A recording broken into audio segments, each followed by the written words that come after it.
Welcome everybody for another Friday YouTube Live. I'm Kyle Ranky. I'm COO of the Dave Green team.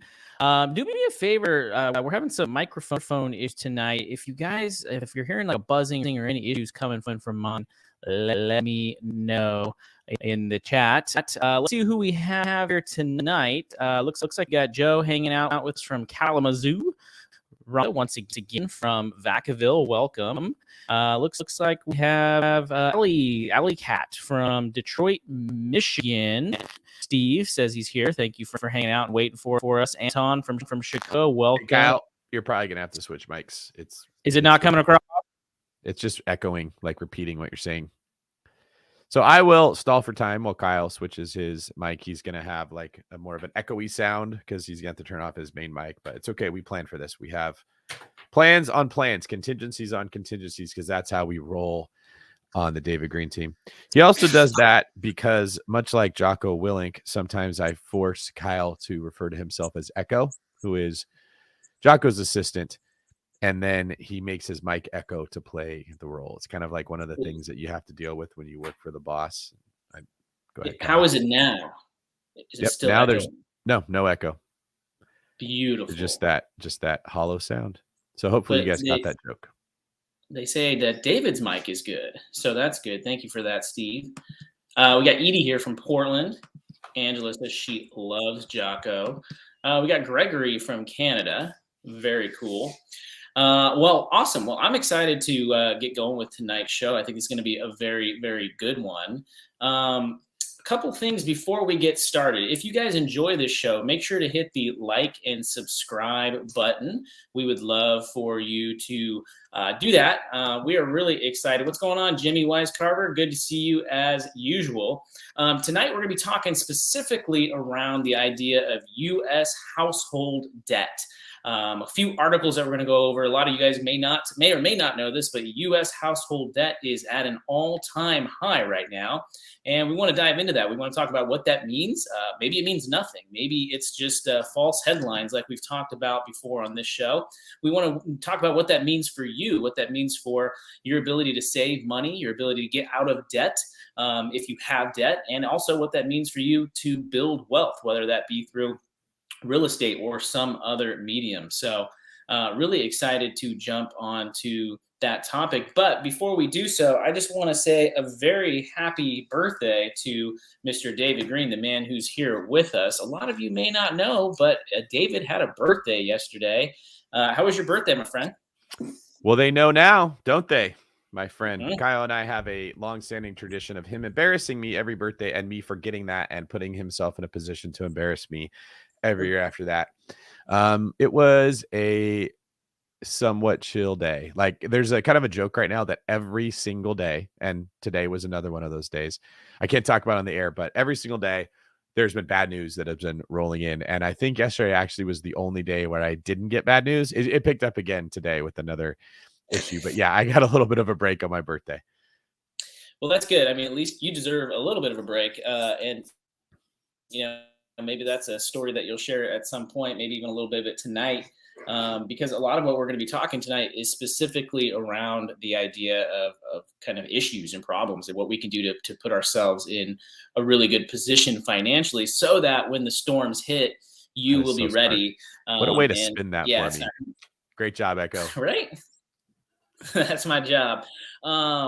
But before we do that, I'm kind of curious, and for those of you that, let me put our little name tags up here, by the way, so people know who we are. Oh, yeah, we're missing our logo, too. Look at this. We got the logo up. You guys like that lion? Do you think it's pretty cool? What are you guys' thoughts on the lion logo? Let's see what they say.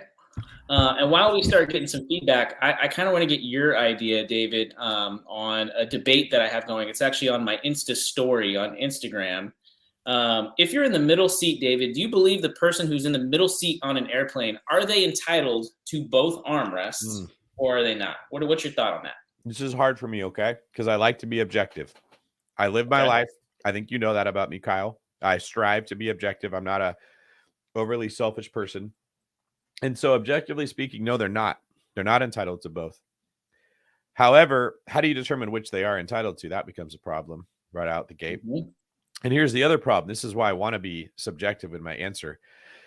Guys like me, when we're forced to sit in the middle, which isn't very often, but it sucks, it creates big problems for the whole flight. So here's the reality, right? I'm not like the biggest guy ever, but I'm not the smallest guy ever. And so to sit comfortably, my hands have to be on the rest. Like if I try to suck them in between the space, Like this. yes, that's what happens. So what I am forced to flex my pecs together, okay, in order to pull my arms in, which doesn't sound like a big deal because I can do it. Look, I'm flexing right now, decent shape. I can't hold that for the whole plane ride. And that's what it turns into. In order for me to honor the skinny nerd sitting next to me or the other person that wants that armrest, I gotta flex. It's like holding a bench press the entire time. And I can't. It gets tiring. Okay. People don't understand this about bigger guys. This becomes a pretty significant issue. So what has to happen is I have to establish dominance early, immediately, much like a football team that depends on the run game, and just jump out to a big lead and then try to control it for the rest of the flight. You guys didn't think you're going to get information like this, but this is what we're talking about. And not only that, I don't want to feel like a D-bag as I'm doing that because I realize objectively I'm being selfish here, right? So now I have to find some way to talk to the person, offer them a snack, do something to ease my conscience because I know I've taken real estate I didn't pay for, right? And on both sides, okay? Kind of like Israel surrounded by enemies and you're trying to make friends with these people. So now I'm forced out of my introverted shell and I have to have conversations with people on planes that I don't want to have, or I can't just play the video game that I want to play or read the book or whatever it is. So I got to strive to not be in the middle chair because even if it's not okay to take both, I end up needing to. Mm-hmm. How did this fall within your understanding from the conversation you're having? So the first thing I think it's how you word the question. So if I word the question as a yes, no, is the middle seat entitled? That's going to trigger people who say, well, no, nobody's entitled to anything, right? right. And so you're going to probably get more no's than you will yes. But if I say, should you consider the person in the middle seat if you're one of the outside ones and give them the armrest, then people might be more considerate and you probably get more yeses than you would no's on that. So I think a lot of it's how you word the question. Yeah. But I'm kind of curious right now. Let's see. As of a few minutes ago, it was pretty much neck and neck of what it was on my Instagram. Let's see. 48% say that yes, they are entitled. 52% say nope, it's up for grabs. So I like some of the comments we had here. Tim Keegan says the middle seat is entitled to discomfort. They're entitled to nothing but pain because they're stuck in the middle. And it is awkward. I also like Mo Ayala. So Tim here, he went with the law of, the survival of the fittest, law of Darwin there. Mo uses some, what am I looking for here? No, this is the one here. She uses some logics. Both the middle's entitled to both since the people on the end have an armrest on the outside that they can lean towards, and it makes up for being the middle guy. So there are things that people on the ends can do if they are looking at it from a team perspective. But as we often know, people don't look at life from a team perspective. They look at life from what they want in their situation. And I have had the occasional arm wrestling jousting match. This reminds me of a cop story. You want to hear a cop story? I just remembered this was one of the first cop stories that I ever had. I was just off of training, or maybe I was at the end of my training at a new department, and I'm working on a BART train, and I get a call of an assault or a battery actually of one person to another. So when you have this happen at a BART station, the first thing we have to try to do is when you get a report of this crime and the suspect's on a train, you immediately jump into this logistical challenge of finding out how long ago the train left, what train it probably is, checking in with the dispatch center for trains. We call them central control, the air traffic, air flight control people, and figure out where that train is. And then we stop it and then keep the doors closed so the suspect can't get away. Then we have an officer go to that station. We call that intercepting because that sounds cooler than saying go to the station. They get on the train and they go look for the suspect. So we kind of lock them in place, right? So I get this semi-nerdy person, probably not a person who has ever touched a weight, or spoken to a girl in his life, that type of a feel. Probably very smart, huge brain muscle, worked in the South Bay, coming back from work, trying to avoid some Bay Area traffic. I can respect that. He's saving some traffic jam from all of us. Yeah. And he's telling me about this battery that has happened on this train. So I'm like, well, I got to protect this poor guy that's been battered, right? So I immediately follow the protocol. I jump into locating where the train is, talking to dispatch, who's talking to central control, finding the train, lock it down with the doors closed, find another officer, tell him what train car we think the person's on. The whole thing's going on. I'm like, all right, now, sir, Mr. Victim, tell me, like, do you need medical attention? No, I'm okay. Okay, well, tell me what happened. And he launches into this really long story that ultimately ended up being he and another, let's say he was a nerd, so this other guy was a geek, end up both trying to type on their laptops on the BART train, and they inevitably run into the problem of who controls the middle space. And it started off somewhat slow and like, a little bit of casual arm hairs touching, which turned into a little bit of rubbing, which turned into maybe a little sharp part of the elbow, which turned into a little bit of shoulder going into it. And this quickly escalated into a battle royale of nerds, which turned into like, right? Like, if you guys can see what I'm doing here, it's like, how like you turn your head away and you do this little thing. Like, Yes, yeah, I know that very well. turned into that with like elbows, the chicken wings. Okay.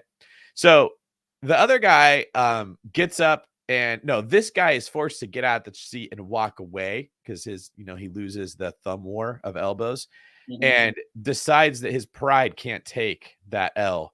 And so he calls the police to report what has happened, gets off the train to meet me, and the other guy stays on this train that is moving on. For those of you who are not legal experts, I will tell you this is not battery. That is not a crime. That is just embarrassing. And trying to call the police to get the person who beat you in the 1, 2, 3, 4, I declare a thumb war over the laptop thing. Yes, nerd fights is also even more embarrassing. So in the middle of this, I had to go over the radio and say, never mind, we don't have a crime. Of course, everyone asks why on the radio. And I don't want to tell them, like, I didn't bother to ask before I did all this work. What was the crime?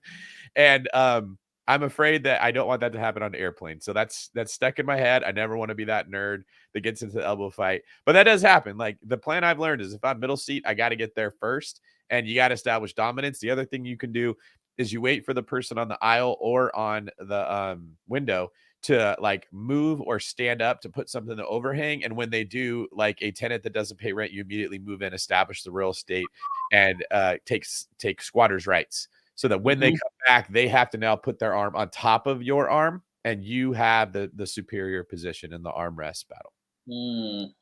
Yeah, I mean, possession is 9/10 of the law, right? Especially in an airline. So that's exactly what you tell yourself when you're in the middle seat. That's exactly right. Now, when I'm on the aisle seat, I have probably a completely different perspective. But I do what it was that who was it that mentioned the whole lean to the side, right? I just lean over, like, okay. I understand middle child problems and middle seat problems. I know that your pecs cannot flex for an entire flight, no matter how long or short it happens to be. Yeah, the nerd fights kind of remind me of like the fights when I was like 7 years old and you're like yelling to your mom, like, "Mom!" And that's basically what they were doing to you, the cop. They were just trying to call you to come and be the referee. That's what it was. Yeah. And without understanding the shame that they are bringing on their own head by involving the police in something that really should have never happened in the first place. Right. Like that's best to never tell a human being alive that you got into a little subconscious match with a person you couldn't just have a conversation with. I'll never forget that moment.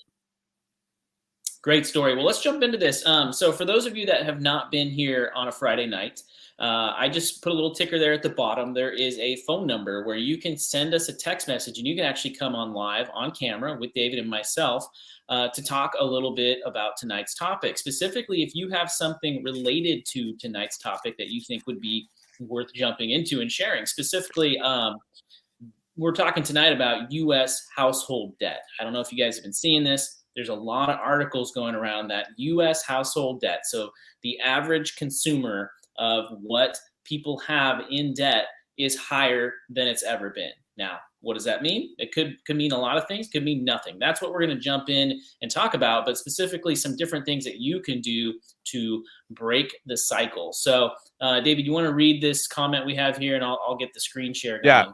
Anwar buys. Hey, what's up, Anwar? His solution is my favorite because he is bringing house hacking into this. But big guys' arms are longer, so they end up more forward on the armrests. The smaller person next to them, if you mismatch, can have the back end, and the bigger person can have the front. That's good thinking. Bringing house hacking into the armrest battles of 2023. Appreciate that, Anwar. And now we can start the show. Beautiful. All right. So, and actually, let's see. I think it's going to make me. Let's take a look here. Can you see my screen? Yes, we can. Thank you. All right, beautiful. So we're going to go over a story that just came out this last week on The Hill. And basically, it's talking about U.S. household debt rises to $16.5 trillion, a recent study by NerdWallet. So let's jump right into it. So as I mentioned, a new story by NerdWallet recently came out, and it found that U.S. households have reached a total debt of $16.5 trillion. That's a 7.65% increase from the year before. That means that the average U.S. household owes more than $165,000 in debt, while the average student loan debt is down, mortgages, auto loans, and overall debt is up.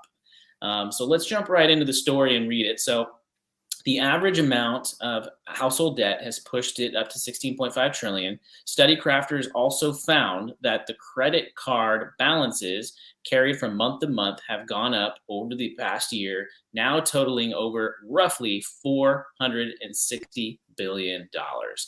Let's kind of stop right there and jump back into that right there, David. I'm going to put this right there. We go. Perfect. So a lot of what I'm hearing is a lot of people are reading those types of headlines. They're saying, hey, people are using their credit cards more than ever right now. And the reason is because they're not doing a good job of saving, or they're losing their jobs and they're having to use their credit card more. What do you take into consideration when you hear those kinds of headlines, and what does that mean to just maybe the average investor, the person who's just getting started and wants to start building wealth? Here's the best thing to understand about money. Money's not money. Money is psychology. If you want to be good with money, you got to be good with yourself. If you want to control money, you have to control yourself. As I'm writing Pillars, I'm doing so much research and soul searching, and I'm realizing like saving money defense is all about self-control and discipline. It's very simple. Okay. It's like diet. Diet's not hard. Or I shouldn't say it's not hard. It's not complicated. Like, don't eat bad foods. You guys see me right here munching on a protein bar. Okay. I'd probably rather be munching on a granola bar, but I can settle for a protein bar. As long as I keep protein bars, bananas, stuff around me, diet is something I can control. It's discipline, right? Maybe a little bit of preparation, but that's it. Very simple. When you get into making money, offense, that becomes more nuanced. You can be disciplined and just show up to work every day, but you're not going to make more money. You're just going to keep making the same money you have been making. Making more money is about personal growth. This is about developing skills, learning things, people skills, psychology skills, leadership skills, problem-solving skills, being intuitive. Your personality has a ton to do with how much money you make. And I had to learn that when I became a real estate agent. Like, I had to build skills to get the job of a cop. And so I had to become a better version of me than I was a cop. And I made some more money by getting some like special assignments that I did, and being asked to I got more overtime because I was an instructor. So I would be brought in to teach or correct another officer that had a deficiency somewhere. But then when I became an agent, it became very clear to me, all right, like, this is all about me. I need to be more funny, more engaging, more trustworthy, more clever, more influential, more insightful, all these things that just like were harder. That's like lifting weights in the fitness world. Okay. You actually have to like try harder and figure this thing out if you want to make more money. When it comes to why people, the original question here, why they are still spending money and they're putting it on their credit card instead of just not doing that, it's because we adapt and pivot so slowly as people. We typically don't make changes until our emotions feel pain, when we know we should make them before it gets to that point. And I include myself in this same category. Okay. Like, I will usually wait until something terrible happens and I feel the consequences of it before I go make the change in the area of my life where I'm putting it off. We all do that. That's all this is. People were making more money from all the stimulus. They got used to a spending pattern, and then the economy changed and the money stopped rolling in, but the spending pattern doesn't change. So instead of actually, how do I want to say it, like cutting back or adjusting their spending, they just put it on a credit card instead of put it on a debit card. And what'll happen is they will continue to do that until the credit card limit is reached. They'll have their first come to Jesus moment. Oh, do I need to change? Some people will, most people won't. They'll get another credit card. They'll rack up that credit card. They'll do that until they have another come to Jesus moment, like, oh boy, I probably can't get any more credit. Then they'll go complain to the government. You need to do something. This is too hard. And then some politician will try to say, we're going to forgive debt or we're going to create more stimulus so people can pay off their cards, right? If you know this is how people work and you know this is how psychology goes, you can anticipate what the most likely course of events are and then plan for it. So if you know when this happens, or at least what I believe, the government's going to print more money, I invest in assets that are going to benefit when the government prints more money. Doesn't mean I like that happens. Doesn't mean I think that's what should be happening. I don't think it's healthy. It's just what's going to happen. So, Kyle, your question of why is this happening? NerdWallet's got it dead on. When there's an adjustment to the economy or people stop making as much money as they were, or things start costing more, the smartest thing to do is like, I guess I'm going to eat less eggs. I guess I'm not going to buy as expensive of a car because God, cars are expensive right now, right? I'm going to change something. It's like if your diet changed if you stop working out all the time, would you continue to eat the same amount of food? No, you should be cutting down. You should, right? But usually we don't. We just keep eating and we're not working. So then we get fat and we stay fat until something happens, like we have to go to the pool and take off our shirt, or our girlfriend looks at us like we're no longer attractive, or whatever, right? That's how life works. And so that's why people have continued to rack up debt, because money is psychology. That's a great answer. And I love what what K Sill says. He says he was in between jobs, didn't get a full paycheck for over a month, but luckily he house hacks and he saves money, didn't make any personal dent to his life. He could have, right? Easily, like most people, just went out and said, all right, well, we just got to put it on the credit card. Oh, you know what? That trip that we were going to take to Cabo, we should still take it. Let's go ahead and put that on the credit card too, because we don't have any savings. He made sure that he kept his lifestyle the way it was. And Art kind of asked a good question too. And I'm curious what your thoughts are personally, David, on credit cards in general, because I hear a lot of people say credit cards are the devil. Don't get a credit card. But then I hear other people say, yeah, you should definitely get a credit card because you get the rewards and you get the travel hacks and the points and all the cool stuff. What's David Green's personal thoughts on using credit cards? Oh, you're on mute there. If your goal is to save as much money as you can, they're bad. You will spend more money with a credit card than you will spend on cash. I don't think there's a human being alive that can deny that fact. Okay. It's like saying, what's your thoughts on surrounding yourself with processed foods and junk foods? Like, nothing makes you eat it, but if you put it around you long enough, no one's perfect. You're going to at some point do that. Okay. And because that is the majority of people listening to this and the majority of people in America, you're probably not ever going to completely get rid of credit cards, but you should eliminate as much of your dependency on them as you possibly can. Like, if you're really trying to watch your money, which I think more people should be right now, they should be paying cash. Now, this is different than running up a credit bill. That's the first point I want to say. Like, credit cards hurt you in two ways. They allow you to spend money you don't have, but even more diabolical, they get you to spend money that you wouldn't have spent, but you'll spend it on a card because you don't have any pain associated with it. That is the sneaky freaking thing. Okay. Now, I do use credit cards and I pay them off every single month because I don't like having to go to the bank and get cash. It's literally is convenient, but I'm not under any misconceptions that I spend the same money with a credit card that I would if I had to use cash. I would absolutely have I'd spend a lot less money if I had to pay cash. If you've ever had to open your wallet and take out two $20 bills and give them to someone else and get back $3, it hurts. You feel the difference there. Okay. Mm-hmm. When you're using a credit card, it feels the same if I spend $3 or $140. Like, I will frequently go to dinners, put it on the credit card. There was a dinner the other night that was like $450. And I was like, this freaking sucks, man. I had a brief moment of ouch, but it's only because it was $450. If it said $90, $140, I wouldn't have even thought of it. Just like, you don't think about what you're doing. Now, what happens is when you're carefully monitoring how you're spending your money, your reticular activating system warns you before you do the bad thing. Okay. So like right now, Kyle's working out all the time. If he decided, I think I might want to skip a workout, that would have been very easy if you're not working out all the time. But when you're going consistently, a little voice is like, don't do it. It's going to be really hard to get started again. Okay. Or that little voice is like, I want to eat nachos. If you worked out that day, the little voice says, don't do it. You're going to kill the buzz that you got. You're going to feel like you're going to feel sick. Okay. You want that little voice telling you, don't spend money, so that you're only spending money on the stuff that you know that you should be spending money on. Credit cards make it very hard to do that. Most of us use credit cards because they're convenient. And my point here is they're also costing you money because you spend more than you would and you buy things you normally wouldn't because you can do it on a card where there isn't pain. What's your philosophy or experience with that, Kyle?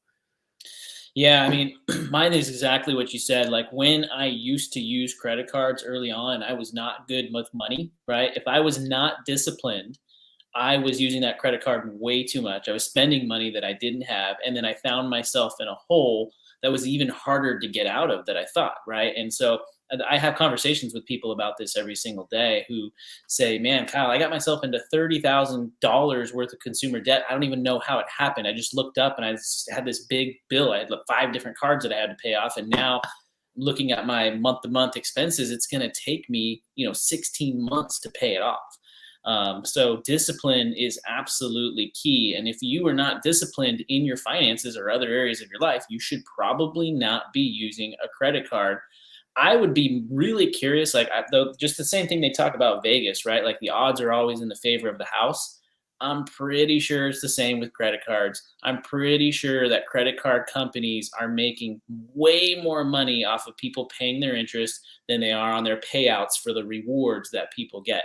Mm-hmm. I think you can hack the system. I think you can do really well with getting rewards if you are disciplined and if you have that financial foundation like you talked about, David, where you're paying it off at the end of every month.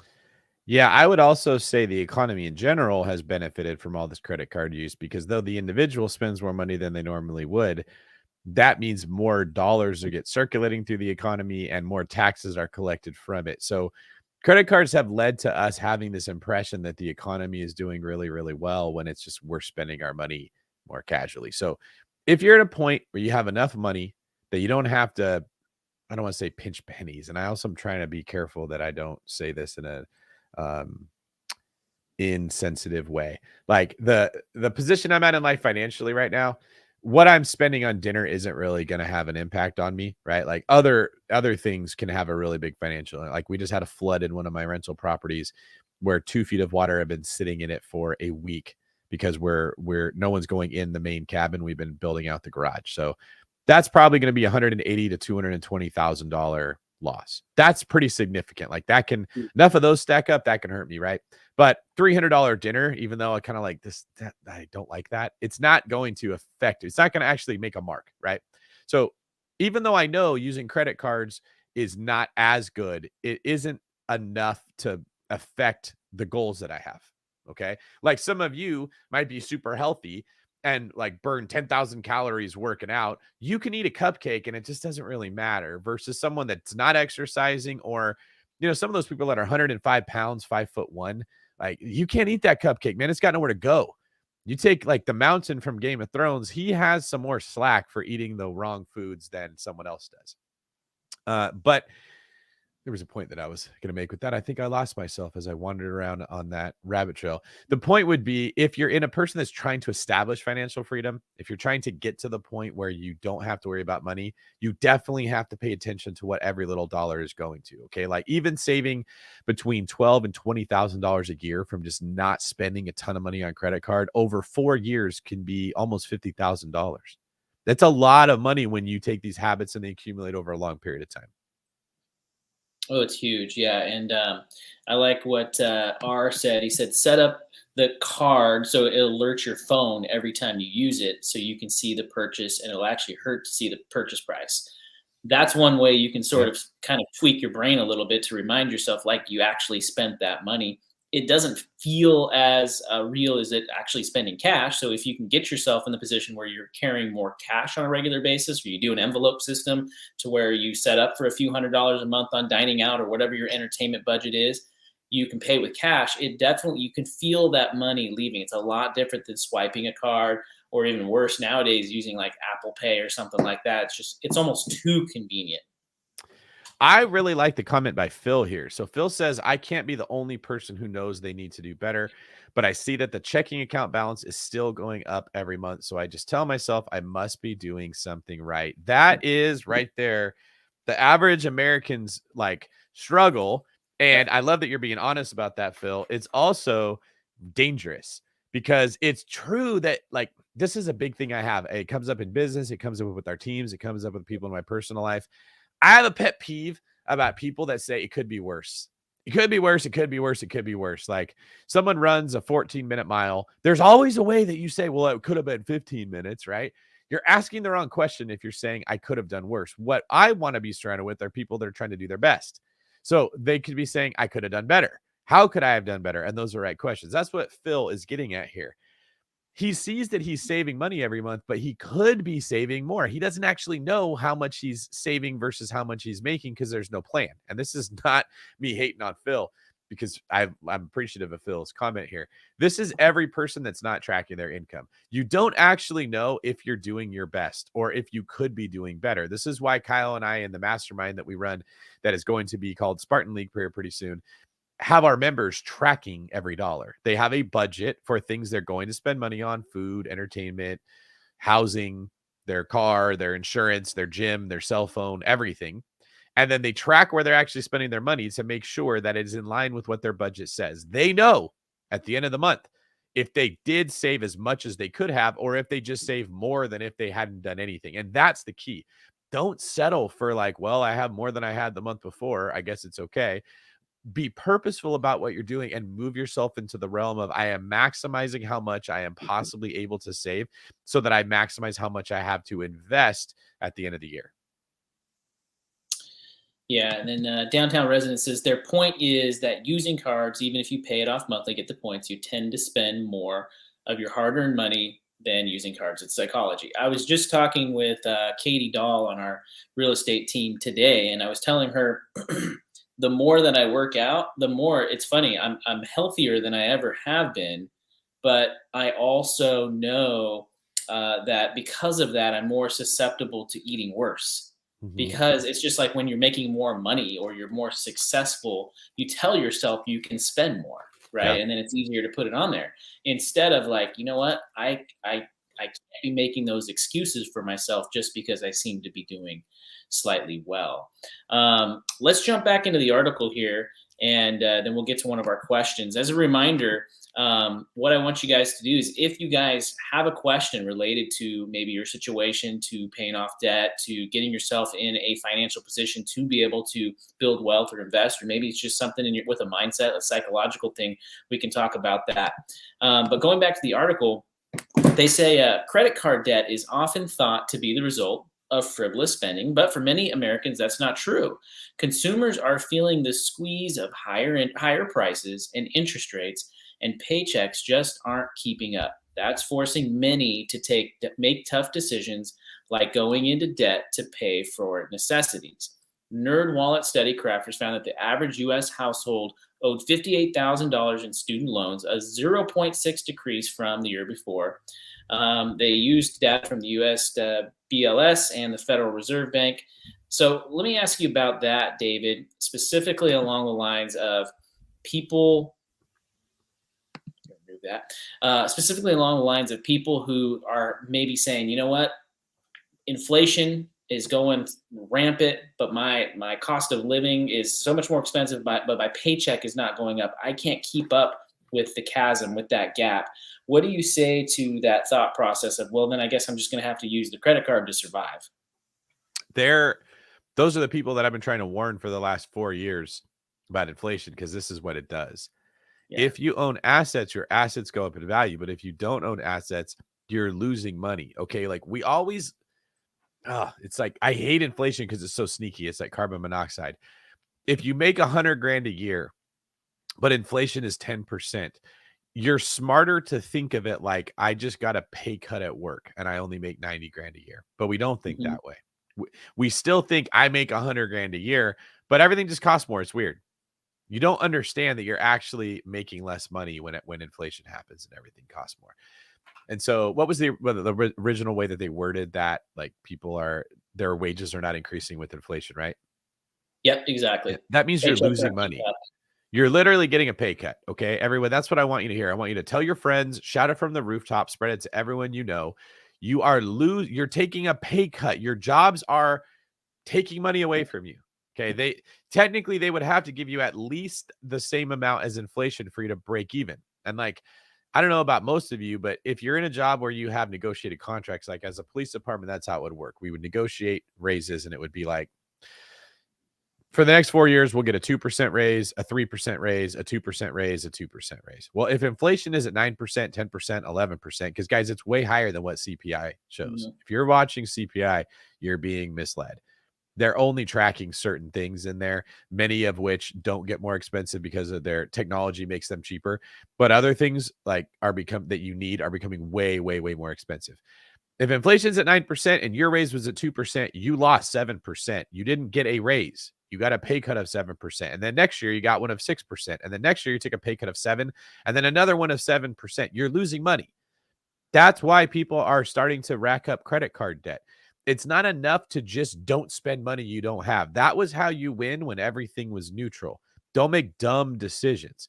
Okay, like if the other team sucks, just don't fumble. Just don't make a mistake. That's not the world we're living in. Eggs are becoming expensive. Meat has been expensive for a couple years now, which is funny because it tied right in with when I wanted to start eating healthier. Food is like, you go to the grocery store to buy a steak, it's like $28 just for the steak sometimes. Like it literally feels like it'd be cheaper to go to the restaurant and try to buy it there. Like, it's becoming very expensive. Gas is becoming expensive. Housing is becoming expensive. Even if home prices aren't going up as fast as they were, the rising rates have made them way more expensive. Every freaking thing is more expensive now. So making money at your job, you're still losing money. You're still getting a pay cut. You have to work overtime to break even. And that is where I think people are having a hard time grasping how finances work, because the baseline of what money's worth changes every single time they print more money. So I keep saying that. I keep hoping that people are listening to me. I want you guys to understand, if you're not making intentional efforts to earn more money every year than you did the year before, you're not staying the same. You're actually losing ground. You're gaining fat every single year if you're not making efforts to try to stay in shape, which is kind of what happens when you turn 40 years old.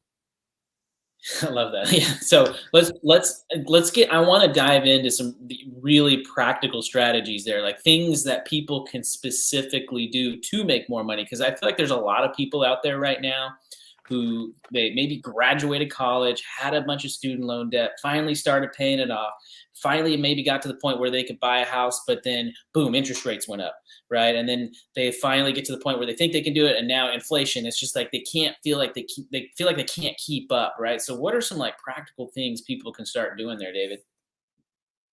To try to keep pace with inflation, even if they're not making more money?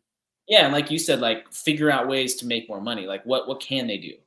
Well, the first thing you can do is stop spending money on things you don't value. So in Pillars, I talk about this. In Spartan League, we're going to be talking about this. You make a list of everything you spend money on once you've budgeted. That's one of the benefits of it. And then you ask yourself, on a scale of 1 to 10, how much value do I get out of that? Right? That's good. Do you have a Mercedes, but you're not a big car person? You just bought it because you thought having a Mercedes was cool. And you're like, for as much money as this costs, I'm only getting four units of energy or 4 units of happiness out of this, right? I love taco night. I look forward to taco night. I don't want to get rid of taco night, right? But I don't need that Mercedes. I don't need this cable package. I don't need like the cell phone gigabyte size. I could go from having a $200 cell phone bill to a $90 cell phone bill, and I could be fine. Okay. Like, do you need that speed of Wi-Fi at your house and your job and your cabin, your vacation rental spot? Like, there's ways you can make cuts once you see it. Okay. And so if you're going to make cuts, you look at the big stuff first. And then after that, you look at the stuff that you don't really want as much. As far as how to make more money, you got to be proactive about that. Okay. Like, everybody looks at life the wrong way. I don't know what it is about being human beings, but we're dumb.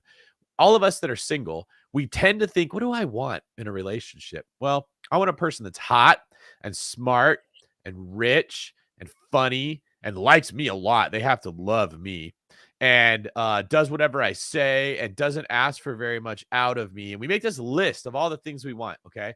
And then we go out at every person that we see and we try to put that list on them. Are you hot? Do you like me? And like, if they don't match that thing, then we just go put the list on the next person. You walk around sticking this list on every single person and getting nowhere. And you stay single and you say, why? Right? Well, the best way is to say, I want all these things in a person. It's likely that they want all those same things in me. They probably want someone that's hot. They probably want someone that likes them. They probably want someone that's smart. And the thing that you can control is what you do. So if we were smart, we would go say, I'm going to get hot. I'm going to get smart. I'm going to show that I really like somebody. I'm going to be funny. I'm going to do all the stuff that I want other people to have in their life for myself. And business works the same way.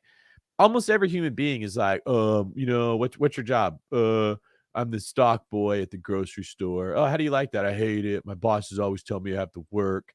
If we sit around in the break room, they're like, why are you guys sitting around? Why don't you go to work? And so like, I go work, but I hate that job. Oh, have you thought about trying to promote? Why would I promote? Like I'm not going to work harder if they're not going to pay me.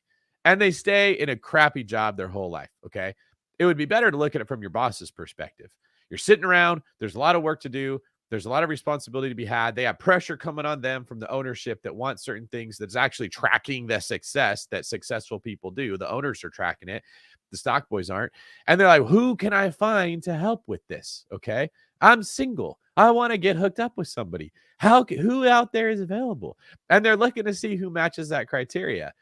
Be the stock boy that your manager looks at and says, I want to promote them or give them a raise because they're working really hard and I want to make an example out of them. I want to teach them a new job where they can get paid more or have more responsibility. Every one of us has a job that has a boss that would love if we worked harder and if we learned more. Not every one of us is every day going to work and asking the question of how can I do better? We will look for a side hustle. Oh, I'm just going to go drive Uber, right? It's like, I'm not happy in my relationship, but I don't want to get better at my relationship. So I'm just going to go find a side piece. I'm going to get on Tinder and like, I'm just going to find a person that's easier, but you don't really like them. You're not going to like want to marry the person. Nobody wants to marry their Uber job. It's just easy.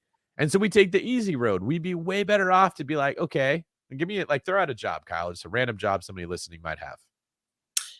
Let's do the plumber analogy. Okay. You're a plumber and maybe you work for a plumbing company. All right. And you just show up and you go to the jobs they tell you to go to and you do your job and you're somewhat nice and you go home. Okay.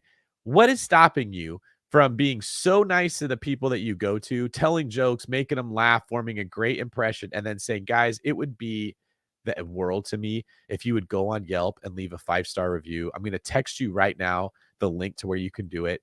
And then after you do that, if you could call my boss and just say, hey, I was really happy with my work, it would mean so much to me. And guys, by the way, here's my personal email. If you need anything, you let me know. Because what if there's a mistake? You don't want them calling your boss and being like, hey, this person's screwed up. I will be right away and I'll be here to fix it. What is stopping you from showing up to fix that problem instead of just going through the motions, really focusing and attacking how quickly and how good I can fix this problem? Maybe taking a minute to go call the client aside and be like, hey, here, let me show you how the P-trap works under the sink. This is what happened. And when you do this, this can lead to this problem. Don't worry, I got it fixed. I just wanted to show you what's going on. It's kind of fascinating how this stuff works. Oh, by the way, while I was here, I did A, B, and C also so that this doesn't happen. Okay. There's nothing that stops us from taking that approach. That's what excellence looks like. But we don't. We're like, I hate my job. It's a dead end job. I work for someone else's business. If it was my own business, I would try harder. And we set terrible habits. Okay. It's the person who's like, I'll get in shape when my partner gets in shape first. I'll get in shape when they give me a reason to. It's the wrong attitude to have. So when we're asking, what can we do to make more money? I firmly believe if you are not giving your best effort at what you have, the money gods are not going to make it rain in your life. They are waiting for you to do the best you have with where you're at before they give you more. I think we're going to get a lot of people going back and rewinding what you just said. And for those of you that maybe aren't hearing David say it as directly as he is, if you are not making the money that you want to make, if you are not getting the promotions that you want to get, if your business is not at the level that you want it to be at, the problem is most likely you. And you have to take a hard look in the mirror first before you start to blame external circumstances, before you start to blame things that are out of your control. The one thing that you can control is you and the skill set that you build, the effort that you bring, the attitude that you bring, the perspective that you bring. And that's what's going to put you in the best position to succeed. Yes, side hustles are great. They're a great way to earn extra cash, especially in a short time or in a crunch when you need it. They may not be able to get you the skills to build beyond that because you're still trading time for money. But absolutely doing that well will lead to further success too. So this is really, really good. Really good discussion. And yeah, you're talking a little bit about using Mint versus Rocket Money. For those of you that don't know, Rocket Money used to be Truebill. Truebill was like a software service that you could use that would go through all of your apps, all of your transactions with your checking account or your savings account, whatever you use. And then it has a cool little tool where it shows you what subscriptions you have, Netflix, Hulu, different Apple subscriptions. And then it also gives you the option to cancel those. So David, or actually let's go to our caller here that we have, Mr. Solomon, and let's open it up. By the way, before we bring Solomon on, a couple things. Number one, if you are getting value out of this, please hit that like button. We've got 116 people here consistently for the last 47 minutes. I appreciate all of you in the chats that are pushing people to hit that like button. Make sure you hit that like button. And also subscribe, hit the notification. We're doing this every Friday night.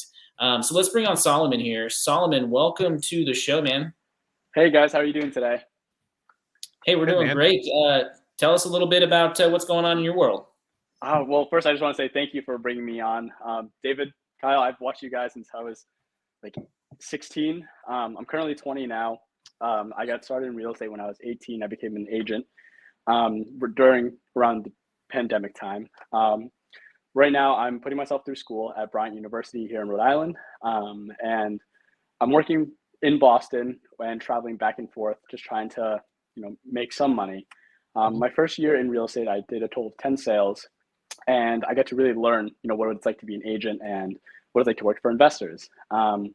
I want to get started in real estate myself, and I'm just finding that it's really hard to. I have funds saved up, but I am paying for school out of pocket, so it definitely drained a little bit of my funds. My question is, is it, in your opinion, is it a good time to kind of get in at this age? I feel like the long-term game, it's great, but here in Rhode Island, I feel as if the cash flow isn't here, and it might not be worth it for me to go in just yet and maybe wait a little bit longer. What do you think, Kyle? All right. Well, can I ask you a few questions, Solomon? Yeah, absolutely. All right. So what's your current living situation like right now? So I live with my parents. I'm driving to school every day, and then I drive up to Boston to work. Okay. How far is your drive? It's about an hour. Okay, so you got an hour drive. Your parents are not charging you rent, I assume? No, they're not. Okay, and so I know that you're cash flowing, you're paying cash for your schooling, which is really good. How much more school do you have left? I have about a year and a half. I was on the fast track. I brought in AP credits from high school, and I was able to skip a year of college. Okay, very nice. So you're doing really good already, and I'm assuming you don't have any credit card debt? No, I don't. Actually, I was able to build my credit up to right now about 782. Beautiful. And how's your car? Do you have a car payment? I do not. Okay, so no payments. No payments. Okay, very nice. So you're looking good there. And your question is, I want to get into real estate. You understand the long-term benefit of investing in real estate, but you're wondering, with your cash situation, if it makes sense for you to try to get something now or to wait. Is that right? Yeah, I'm just hearing a lot that, the market is coming down. It is softening, but not like substantially. So I'm just trying to, you can't time the market, but I'm just wondering if there is a little bit better time if I waited just a little bit longer. I like this. This is good. All right. Did you want to keep going, Kyle? Yeah, I'll keep going. So do you mind sharing a little bit how much cash you have saved up right now? Yeah. So right now I have about $15,000. It cost me about $12,000 each semester at Bryant University. So I got about a year left. So I got to make some money. And then on top of that, try to save up to put a down payment on a property. Okay, cool. And what's about the average purchase price of a property in the area where you could potentially buy something and move into it? So if it's a multifamily, you're looking about 350 to 400. Okay. So I think you're on the right track, and I think you're asking the right questions. I have a couple different perspectives of some lines you can take, and then I'll throw it to David, right? So Sure. you could potentially buy something right now, and if you're buying it and the numbers work in the market that you're looking at, and you're buying it for the long term, you should be fine, right? I don't know if you have enough cash to buy something right now in the market that you're looking at. And so if you bought something, let's say you had the money, maybe your parents helped you buy something. I went to school with a lot of people where they would move into the town where we went to school, and their parents would buy the house year one, their freshman year, and then they would rent it out and basically house hack it. And then by the fourth year, that house had appreciated and pretty much paid for the college that they went to, right? That could be a potential road for you if you have a good relationship with your parents, and it could be a good start for you. You move in, you house hack, and you get it to where all of your friends are basically paying the mortgage down for you. Or you can do what you're doing now, right? Which is you are absolutely living with your parents for free. You don't have any payments. You maintain a really low lifestyle to help you save up the pile of cash for yourself to then start investing. So you're doing the right things. It's sort of just figuring out which path you want to take. And for you and your age, I don't see either of those really hurting you. If you were paying like $2,000 a month in rent and you were like losing a lot of money, then I would probably say, hey, you probably shouldn't do that. But you're actually you're kind of doing what David did in college, right? David lived with his parents for a while during college to help pay for his school, right? The other thing you might want to consider: what do you do for your job right now? So in Boston, I'm doing a lot of leasing. However, I just switched over to this brokerage. Unfortunately, they kind of made this promise. It was like, oh my God, every agent here makes $20,000 gross a month, all of this stuff. And I was naive and I kind of bought into it. And right now I'm not like making a crazy amount of money. I bartend every Friday night. Tonight's a little bit different. I saw that you guys were doing live, so I decided to come on. And so I mean, other than that, I'm just kind of investing my money and I'm just trying to save up as much as possible. And you said you've done 10 deals as a real estate agent already? Yeah, so I work for a couple of investors. I was actually going to ask you guys this question, but if we have time, we can kind of go on to a little bit more depth later. No, let's hear it. Yeah, okay. Go for it. So are you guys familiar with the Edge Fitness brand by any chance? It's popular here in the Northeast. Big gym. Is that the one with the hand that's like, no, that's Crunch, not Edge. Sorry. Go ahead. It's like another gym, but so basically I'm really good friends with the owner's son, and they have about $1 million that they want to work with to get into real estate. I just excuse me. I just feel like I can't find anything here that's worth investing their money into.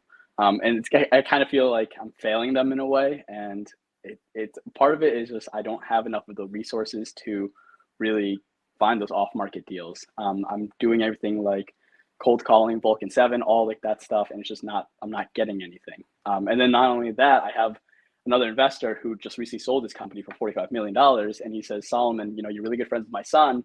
I'd love to allocate at least 10% of it to real estate. But you need to bring us the right deals. And it's like, okay, if I could sell them on something, that would be great. And then I can make a commission off of it. I can work with them and then eventually buy something of my own. It's just, I feel like I'm having such a hard time finding something worth it. So where should we start? Should we start with your desire to house hack, with your promising future, or with your struggles with this real estate situation?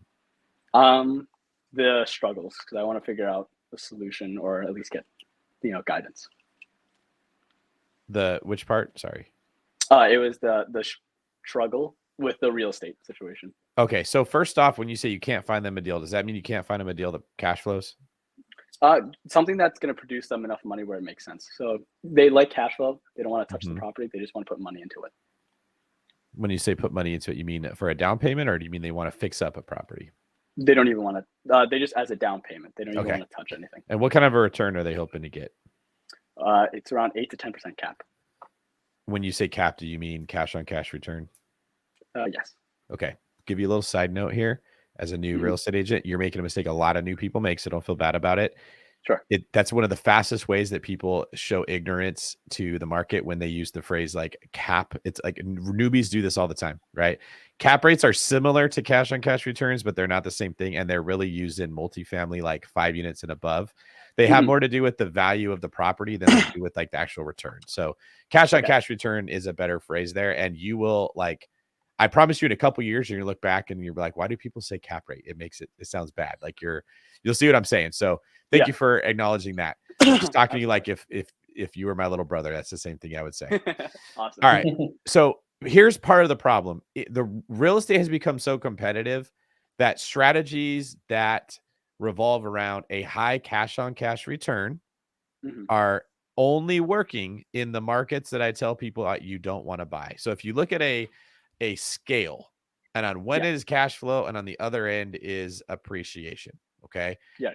Ideally, they're both positive and they're somewhat balanced. Like that's a healthy market. That's what we like to see. Okay. Right. But as cash flow starts to become better and better and better, appreciation starts to get worse and worse and worse in most markets. Now, you occasionally can find one that's like taken off, and so both are going to do well. But in general, the Midwest, a lot of cash flow, hardly any appreciation, right? The coastal markets right now, a lot of room to run, but there's not any cash flow. You might actually be losing money. And this is where people get stuck because they show up wanting cash flow and they don't understand that you actually don't make money in real estate through cash flow. It's one of the grand like marketing tools that every real estate guru has used is they've hyped people on cash flow because you will sign up for their course if you can get enough cash flow to quit your job or get a girlfriend or buy that car. Like if you start looking at market views, they always say you need cash flow. And then they show pictures of shit that you want to buy in the background after they say that. Okay. Right. I have learned the hard way that is it's practical before when nobody knew about real estate. So you didn't have competition. Yes, you could get cash flow and then appreciation came with it. Okay. Right. Or in certain recessionary periods, like 2010 through 2012, 13, there was plenty of cash flow because nobody was buying real estate. But in a healthy market like right now, in a healthy economy, there is so much demand for real estate and such little supply. If there was cash flow, somebody else already bought it. Yeah. When I say cash flow, I mean like a healthy number, like 12%, 15%, 10%. That's incredibly difficult. So what happened was everybody moved away from buying fourplexes and triplexes and duplexes, and they started buying short-term rentals. Right. You could get cash flow again. Okay. We had years of the locusts moving into that little neighborhood, and they've eaten all the crops there. It's very hard to find cash flow even on a short-term rental. And now short-term rentals are at the point where if you want to pay a manager to manage it for you, there's no profit. The 20%, 25% management fee eats up any money you made, and you're breaking even or you're losing money on a short-term rental, which means the only way you're making money in short-term rentals now is managing it yourself, which defeats the purpose of buy rentals so you can retire. Okay? This is our reality. The strategy that I found that still works is delayed gratification. You buy a property, not for the cash flow right now, for the cash flow in 5 years, for the cash flow in 10 years, and the appreciation in 5 or 10 years. That is still going to happen. That is still very likely to happen. That is still a healthy strategy. The problem is you have to adjust your expectations, and you don't get to quit your job or go spend all your money on that girl that you want to take out or that cool car or that yacht with all the women in bikinis that everybody sees. Okay. Right. Your goal as a salesperson now is to paint that picture to these wealthy people that know how money works because they've been successful with the business that they've already started, and change their expectation that them wanting an 8 to 10% return does not happen in real estate. And the way that you approach that is you get their eyes off of cash flow. They're zooming in on the wrong part of the picture. And instead you paint a whole picture. Guys, this is not stocks. We don't buy low, sell high. Okay. You're not buying a bond that gives you a 4% guaranteed return. What you are buying is an asset that makes you money in 5 ways. Cash flow is one of them. Loan pay down is one of them. The value of the property going up over time is one of them. Adding value to the property is another one, and tax savings is another one. And as a bonus, you can also make money by buying right. We call that buying equity, paying less than market value, right? Accumulative, these are going to give you a 30% return on your money. But if you're only focusing on this one little piece, you're going to miss out on the 30% that you could get, or you're going to be tempted to go buy a property in Indiana or Detroit or some area that has the cash flow heavy scale, but sucks overall, doesn't go up in value. As soon as things break, all your cash flow is destroyed. Everyone I know that buys those properties says, I'm glad I bought it because it taught me real estate. That the second best day of my life was when I bought that property. The best day of my life was when I sold it. Okay. That's awesome. I've heard people say the same thing about boats. The second best day was when I bought the boat. The best day was when I sold the boat. Okay. That's awesome. Yeah. This is what, and I'm not just speaking to you, I'm speaking to everybody. This is a strategy that I've adopted. I'm not looking for deals that are going to cash flow super hard because you're I don't, man, this is a rough analogy, but it's like saying, I want to go find a partner that's going to put out on the first date and I want a wife. Okay, like right. It's hard to find the person you're going to want to marry that's also going to be willing to let you sleep with them the very first time that you ever meet them. It's probably not the right approach to take. Can it happen? Right. I suppose it could. Very difficult, right? You're better off to say, I am willing to delay gratification and not look for a person to sleep with me as soon as I meet them. Look for a person that over the long term is going to be good. And in the future, I will get a lot of that gratification that I wanted right now. Okay. Like in general, life just works better like this. And this is what the smart investors right now are doing. They are taking the long road. They are taking the long-term picture. They're buying in the best areas to offset risk, not looking for the most cash flow. So first off, you cannot beat yourself up that you can't find them at 8 to 10% return. This is not anything that your skills can provide. The market does not have that. And if it did have that, all the other realtors, like you'd sell one or two of them and so would everyone else and they'd be gone. Right. Okay. Right. The people that own those properties have had them for 10 years, for 12 years, for 15 years, and they're cash flowing amazing for those people because they paid half as much money and they've had 12 years of rent increases. Right. If they were to put that on the market for you to now sell, where are they going to put their money after it sells? There's nowhere to put it. There is no 8 to 10% returns that are out there, right? So they're getting like an 18% return on their money, and now they're going to have to sell it and go invest it at a 4% return at a higher interest rate. No. And they got a 1031, so they're forced to do it. They're not going to put it on the market. This is why we're in this position that there's no cash flow. Everybody listening to this, it's like, man, I must suck. I'm not finding deals. No, you're not. No, you suck. Kyle doesn't suck. I don't suck. It is that there is not enough inventory. Like imagine an area of forest that has hunters everywhere. They're all looking for the same animals. And like, if there was a ton of deer, they would have already been shot. They're gone. Like occasionally you come across a rabbit, you might find a deer if you're out there long enough, but it's not targets that are out there for us to be taking down, right? You're better off to like, well, I'm not going to go hunt for deer because they're not out here. I'm going to go plant crops and I'm going to wait. And in 8 years, that crop that I planted is going to be a whole orchard and I'm going to be doing great while they're still scrounging, trying to find rabbits and mice. Okay. Like this is why we're talking about saving the money that we're making more money at work, because opportunities to get easy cash flowing properties not out there. So the first piece is instead of trying to find them something that does not exist, I would have the conversation with them about holistically how they can make money in real estate. Like I would bet if you buy them an $800,000 property that breaks even, this is crazy. I just thought about this right now. Breaks even in cash flow. Okay. Yeah. But it appraises, you buy it, let's say they pay 800, it appraises at 850. Okay. And then a year later, it goes up to 900. All right. Right. So they made approximately $100,000 of equity buying this property, even though the cash flow just breaks even, no return. If you looked at the principal reduction from 2 years of payments or a year of payments, and you factored that as if it was cash flow, I would not be surprised if the return was higher than the 8% that you're having a hard time finding. Interesting. Okay. Yeah. And then every year that loan pay down becomes more than it was the year before. You're a smart man. I can tell from the way you talk. You know how amortization schedules work, right? Yes. I've been staring at them all day.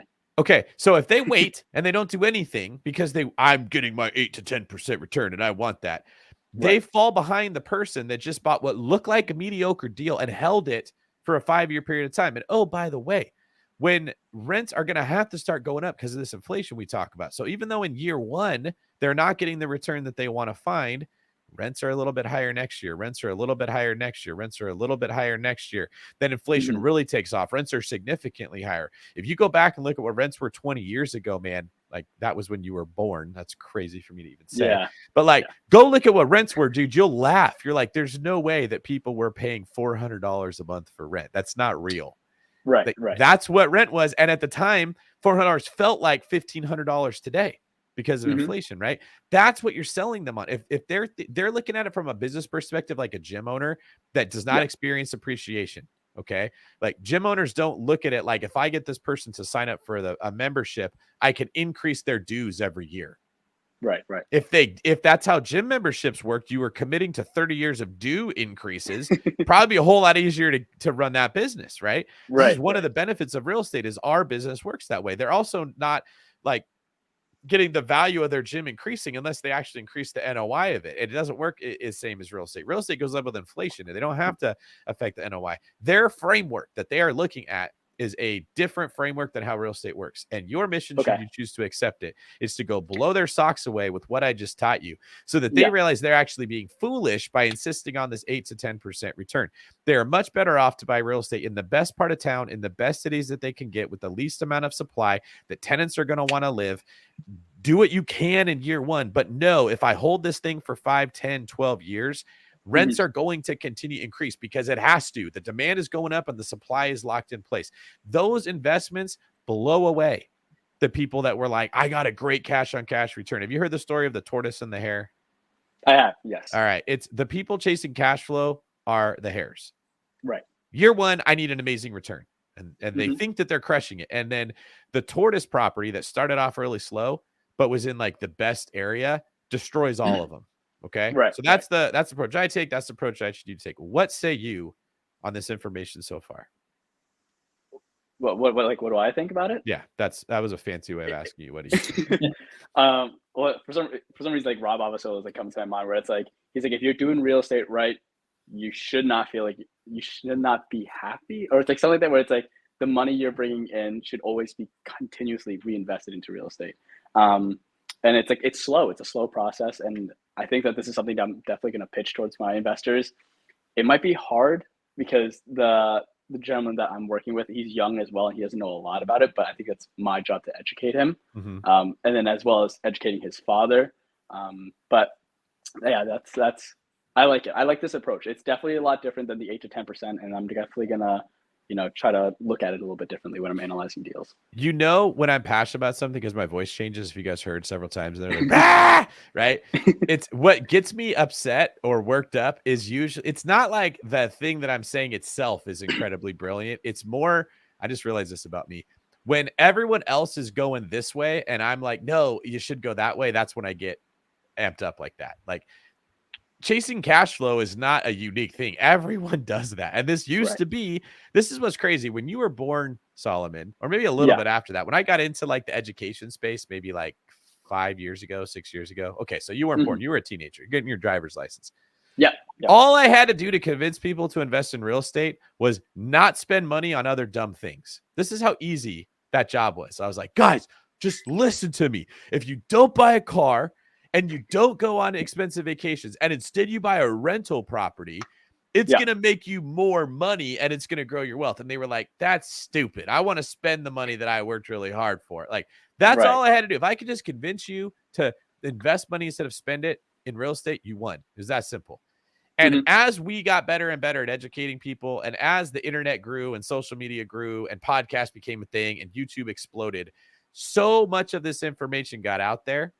And at the same time, the government was compressing interest rates lower, that you couldn't make your money in stocks anymore or bonds. Like when I was at the time Kyle was talking about, when I was living at my parents' house saving money, I would go to a restaurant, make money. At the end of the week, I would put that $1,000 in a bank and I would get a 6.5% annualized return on that. Like I could literally log into an online bank and check to see how much money my savings was making. And it was more than what my rent was.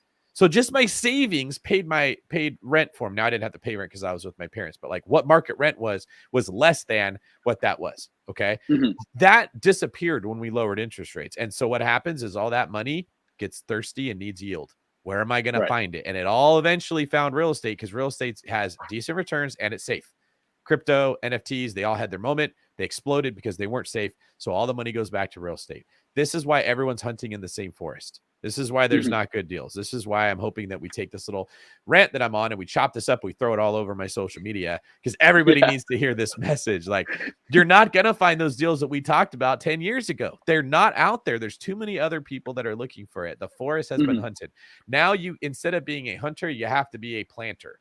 You have to Okay. plant trees that are going to produce fruit, because there will always, it doesn't matter how many other people are planting trees. Okay. They work independently of other people, what they're doing. Hunting is different. Hunting for the Mhm. best deal, there's only so many of those deals. Planting a tree, once you buy the property in the right area, the loan gets paid down, the rents slowly go up, you get better at operating it, inflation makes your investment look good, you appear like a genius in 5 or 10 years. That's the game that I think people should play. Awesome. Sweet. Thank you. All right. Now, as far as you with trying to figure out when you should jump in the market to buy, okay? Yeah. There isn't a way to know where the bottom is. So you're going to have some risk, because you might Okay. buy before you hit the bottom. But waiting involves risk too. So this is the Right. problem. Like, there's no easy answer. When you're in a position that you know you have risk, you make decisions or you take action that mitigate risk. You don't completely avoid it. Okay. So like the law enforcement world, there were times I had to do something that was risky. Okay. Like, that's a suspect, and I'm pretty sure he's the guy that stabbed the person or stole the thing or whatever it is we're looking at. And I see him and he doesn't see me. And I'm waiting for the rest of my partners to get there because I'm trying to mitigate risk. Like, I don't want to go to contact this guy alone. Right. And I'm waiting. And then I see he's heading to his car. Okay. We let him get in his car. Now we are having to pull him over somewhere or get in a high-speed chase. That's going to amplify the risk, right? So doing nothing can amplify risk. So I got to make the decision. Is it less risky to go contact him before my partners are there, or to let him get in the car and end up in a situation where now our partners are there, but now we're chasing this guy around town and the public is endangered? And what if he goes and, stabs another person because he's already stabbed the first person? I can't remove risk. But trying to do that will make me freeze and do nothing, and he just gets away, which is the riskiest thing that I could have done, because now someone else could get stabbed. Okay. Mhm. What you have to do is say, all right, I'm going to go move. I'm not going to let him get in his car. I'm going to intervene. But how do I do that in the least risky way possible? Now I'm just mitigating risk in a different way, right? Okay, I got to get in between him and his car. Or maybe I was pretty well known. Like, my main method when this would happen is I would pretend like I had no idea who he was or why I was stopping him. Like, I would just lie. I'd be like, hey, Awesome. and he'd turn around and he's like, oh shit, it's the cops, right? And I'd be like, dude, I heard that there's a pit bull running around biting people. Like, have you seen it? It's supposed to be black with a gray mark, and it's vicious, man. He's like, what? There's a pit bull? Like, yeah, dude. Like, I don't want to have to shoot this dog, and I don't want to get bit. Have you seen this thing? And I just make a BS story to buy myself time. That was one way that I mitigated risk, right? And cool. so as you who's trying to figure out, when do I jump into the market, ways that you can mitigate risk when you have to take action. First off, you buy below market value. That's a great hedge that you walk into it. If the average one's 400,000 and it's going to appraise for 415, can you find a deal that you pay 355? You just got a seller that panics more than others. Okay. Yep. Can you buy in the best neighborhood, a better neighborhood than you normally could invest in, or a better asset? So if normally you could only get a triplex, but you can get a fourplex. If normally you got to be on this side of town, but oh my God, I got a chance to get on this side of town. That mitigates risk too, because rents are going to go up higher on the better side of town, because values are going to go up higher on the better side of town. Okay. Can you get a property that, in addition to those two things, has some value add? Okay. Like, I bought a property and it's huge, but it's only being used. These 3 units are the only ones in operation, but I got all this space over here that's not being used for anything, that when I save up more money, I can then go fix that up and turn that into a 4th unit. Okay. Combining that, best location, bought below market value, and value add in the deal, that's way more benefit than the risk you might be taking by jumping in early. Okay. Gotcha. That's how I want you to look at it. If you just zoom in on the one piece, like, how do I remove risk? You never move. The suspect gets in the car, he drives away, you lost. Right? If you're like, well, I got to go do something, but it doesn't mean I have to go run in there and scream, put your hands up, like, and then he's going to run to his car. Right? Do something as you initiate this that will mitigate the risk you're getting into, and learn to think that way. And you'll continue to take action through the years when everyone else is waiting for the perfect time that never comes. And you will end up with a portfolio of 10 or 15 homes while they still just have their primary residence. Awesome. Thank you. All right, man. Glad that you were here. I like your style. I like your approach. You're going places, man. I appreciate it. I literally listen to you guys as I'm driving to Boston every day. David, I religiously listen to you. And, just thank you so much for having me on the show. I really appreciate it. Yeah, make sure that you come back again, dude, and tell people about our Dude, mastermind. We'd love to Yeah, have you and some of absolutely. your friends join it. Awesome. Thank you so much, guys. Take care. Have a good See you, night. man. Bye. See ya. The wisdom of Solomon. I was gonna say literally the same. I know you were. It's because you embarrassed me about my birthday that I stole your line. That's how you get back at me. You steal my thunder. Huh? Rob gets mad at me. I do the same thing to him all the time. So I'll do the intro to the show. This is the Bigger Pockets Podcast show, blah, blah, blah. And then I will say, in today's show, we have a great thing. We talk about this and this and this. And I say like all the best parts of what the show is about. And then I go, Rob, anything you want to add? And he's got to go like hunt in the forest when I've already shot all the animals. And he's like scrounging around for mice to try to find something to say. That's the analogy I'm going to be working with for a while now. That's a good one. I like that. And by the way, if you guys are loving this, again, hit that like button, hit the subscribe button, hit the notification bell. We want to get those likes up when we're watching here live. Speaking of me embarrassing you, David, do you want to maybe share the story about how I embarrassed you at your birthday a few years ago when we went to a restaurant? Probably what? I was thinking today that had to have been like 15 years ago. Dude, you've done it more than one time. You do this every time we go to that restaurant. And I keep going to, this is how dumb I am. I keep saying, let's go to this favorite restaurant of mine, right? There's a place called Chevy's. They don't have them everywhere. It's a Mexican restaurant. It's my favorite restaurant for Mexican food.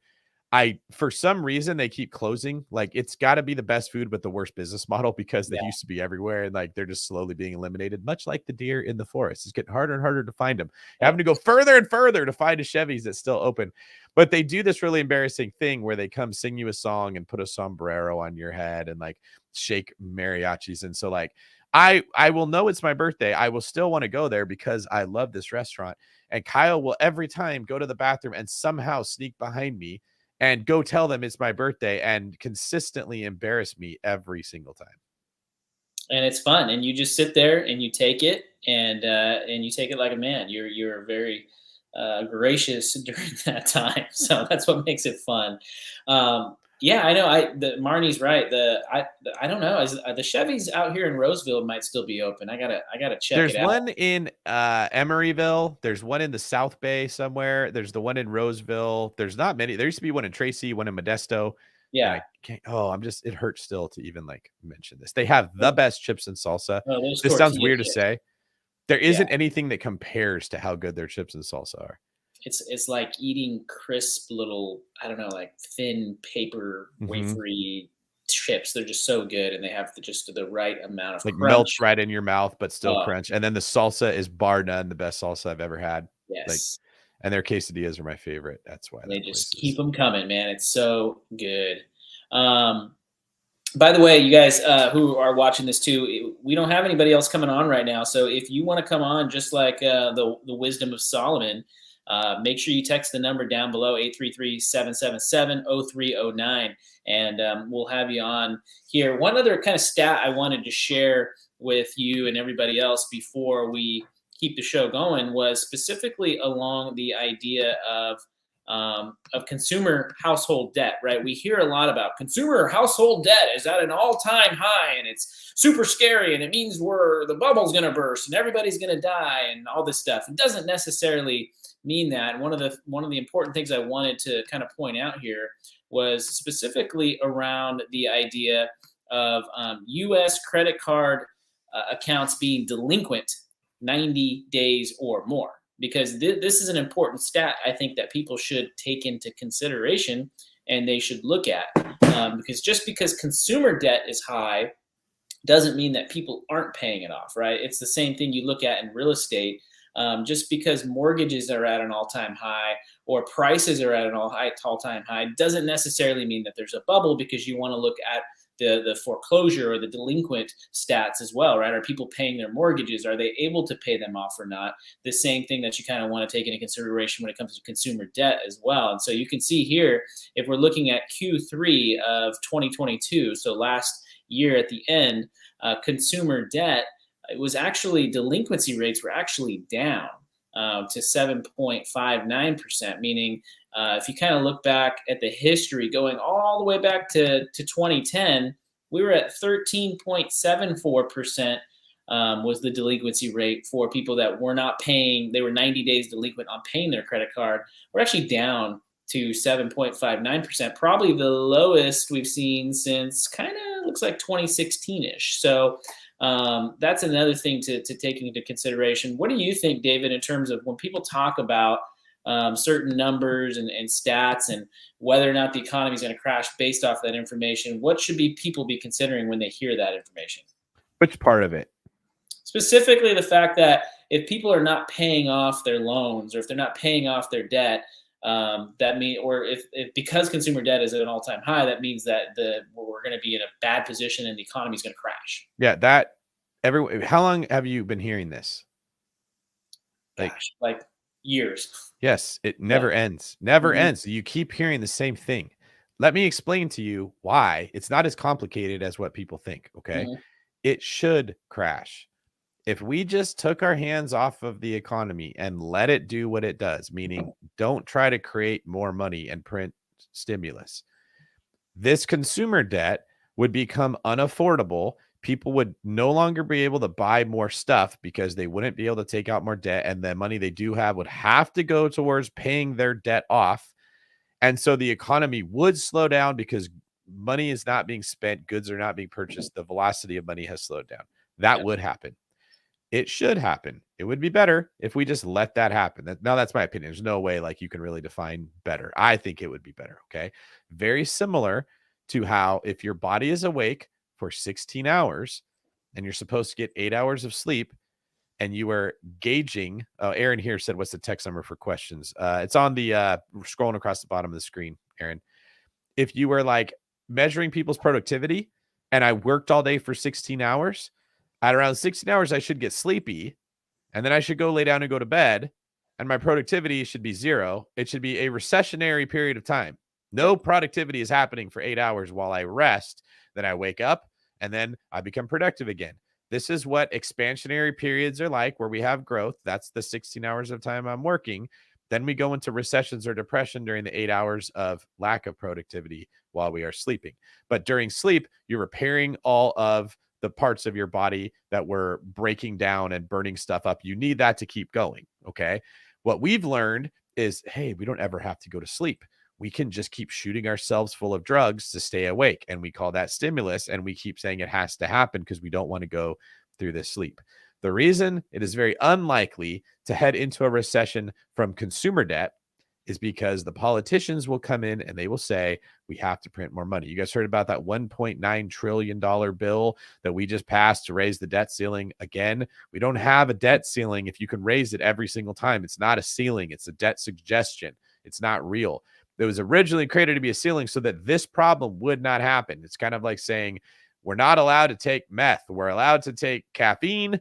We're allowed to take some sugar. We don't take methamphetamine. We have a rule. And then someone came along and was like, nope, it's too bad. We need some meth to be able to stay awake. So we took meth. And then the next time the things got kind of bad, which was during Corona, we're like, yeah, remember that time we took meth and we felt better? Let's do that again.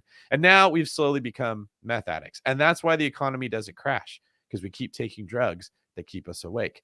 But that doesn't mean that there's no consequences. Just like a body that doesn't sleep and stays productive for 5 days in a row, there's still a price to pay for that. And the price to pay comes in the form of inflation. Our monetary supply has been weakened, just like the body that's full of meth has been weakened. Okay. And that's I'm not trying to be insensitive to anyone that struggled with methamphetamine. You know how addicting that can be. It's wildly addicting for people that get into that. It's why you should be avoiding it. So don't plan on the economy collapsing. Plan on the dollar collapsing. That's what I've banked on. And that's why I've looked like I'm smarter than everyone else. I'm not. I'm just understanding human nature better than people. I know we're going to just keep printing more money and making the dollar worth less. So I don't want a bunch of money in the bank. I'm not waiting for home prices to collapse. If they do go down, they're not going to stay down for very long because inflation, there's so much pressure of inflation, it's going to keep pushing it back up. Instead, invest your money wisely. Invest into things that do well in inflation. There's nothing better than real estate. I don't talk about inflation because I'm a real estate investor. I'm a real estate investor because I see what inflation does. Okay. That's if there was a different asset that worked better for inflation, I'd be talking about that every single Friday night. I'd be investing in that type of a thing. Okay. You guys want to know why we had a huge crypto run? Why we had a huge NFT run? It was literally people could see inflation was eating up their dollar and they had to put it somewhere, and they put it in cryptos because they don't trust the US dollar. They don't understand how money works, and they definitely didn't understand how real estate worked. Like, crypto's easier. I just buy a coin and I watch it go up. It's like buying stocks. It's always more simple than buying real estate, and it's less work. You guys are here on a Friday night learning about real estate. That's why you're going to do well. The people that were buying NFTs and crypto weren't doing any of that. They were on TikTok listening to some like 22-year-old good-looking kid talk about how they became a millionaire, and they're like, okay, I could do that. I know how to be dumb like that person. I could just go buy an NFT. I could just go buy a crypto. They didn't understand how real estate worked, so they didn't do well.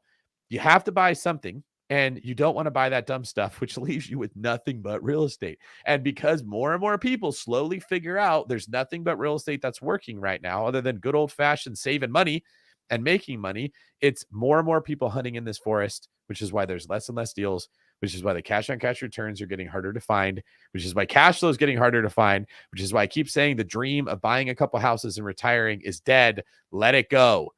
There needs to be a new dream, okay? If you hate your job, you're not going to get out of it by real estate investing anymore, but you can prepare for your future with real estate investing, and you can start a business. That is an actual legit course that you could take. You hate your job, you can start a business in an environment you like real estate, which is what Kyle and I are doing, right? I didn't quit my job. I wanted to, and then I saw what inflation was doing, and I'm like, I can't stop because inflation's going to rip through all my savings, and it's not going to be enough. So instead, I started different businesses, and so we still earn money, but we're not beholden to the job we hate. It's like the best of both worlds. I would like to welcome more of you to come into the world we are, and that's why we're creating these programs like the Mastermind you hear us talk about, because we're teaching and encouraging other people how they can do the same. All right, now we've got Erin, if you'd like to bring her in before we get out of here. Yeah, we'll do that. And I think we got the name of your next book. We're going to call it Cash Flow, Let It Go. Cash Flow, Let It Go. Yeah. That's really good. We can have the two frozen princesses on the cover, and they can be singing and like you right in the middle though. Like, it's got to be you. You got to be the center of it. Like standing like this, and then like in their hands, they could be doing this, and like dollars are floating away from it, like they're letting go of that cash flow. Erin, you look amused by this. Oh yeah, I have two little ones, so I've got a lot of Frozen experience. Okay, I think I probably watched it 50 times. You're like, I tried to go one place to not have to hear Let It Go, and as soon as I get here, it hits me again. Exactly. Awesome. Thank you guys for having me on. David, I'm a huge fan. I'm both of you. I've been listening like religiously. I had some questions. I'm trying to figure out what to do next. So I actually live in Walnut Creek. I just moved back to the Bay. I'm a Bay Area native, was in SoCal a couple of years. And while I was down there over COVID, decided to get my real estate license because I wanted to start purchasing some investment properties. Lo and behold, I come back to the Bay and I'm going through a separation and a divorce. So changed my whole, outlook and decide what I'm trying to do. So my ex is keeping the house at a nice 2.75% interest rate that I helped him buy in February. And I am was renting and I'm now trying to find my own property. And I'm looking for something that I can get into like under kind of 1.3, but that has some space for me to build an ADU so I can rent that out. Obviously, I have two small kids. I have to be in Walnut Creek. I have to be in this area because they're in school here. And so I'm kind of limited in that regards. But I also have a goal to buy my first rental property this year. And so I'm struggling with finding a place for myself that meets this criteria and investing and figuring out what to do first. So just a couple of numbers to give you guys an idea where I'm at. I'm currently paying like $5,200 a month in Walnut Creek for a place to live. And I have $500,000 in cash to put down. But because of my situation with my ex, I only qualify for a $600,000 loan. I also do have parents who are really wonderful and want to help me succeed and are willing to co-sign, which would give me to qualify for more, but I would like to do this on my own. So I'm trying to figure out what makes sense. I took David's advice, is buy in the best area. So I'm trying to go into an area of Walnut Creek now that maybe I couldn't have afforded before and now can. Okay. And just struggling to find something that fits that criteria. I'm okay with doing work. I've got experience doing remodels. But if I buy something at, 1, 2, 1, 3, then I'm not going to have really any cash right now to do the renovations. It's like a long term, I'll be there 10, 15 years when my kids graduate high school. First thing I want to point out here, your rent, that sucks at 5,200, right? Yes. But I bet you 6 years ago when someone bought that, the rents were probably like 3,300.